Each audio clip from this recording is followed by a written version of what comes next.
ബിരിയാണി അരി വാങ്ങാൻ കടയിൽ ഞാൻ പോയപ്പോൾ വിടരുന്നൊരു പൂ പോലെ കണ്ണുള്ളൊരു മൊഞ്ചത്തി.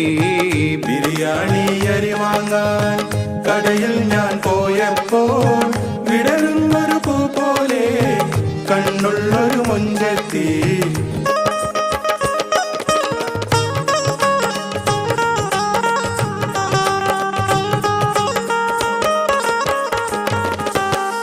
വിലയിട്ടാൽ കിട്ടാത്ത പുഞ്ചിരിയുടെ നിറവോടെ വിലസുന്നവൾ കട മുഴുവൻ വയസ്സന്റെ പിന്നാലെ. ബിരിയാണി അരി വാങ്ങാൻ കടയിൽ ഞാൻ പോയപ്പോൾ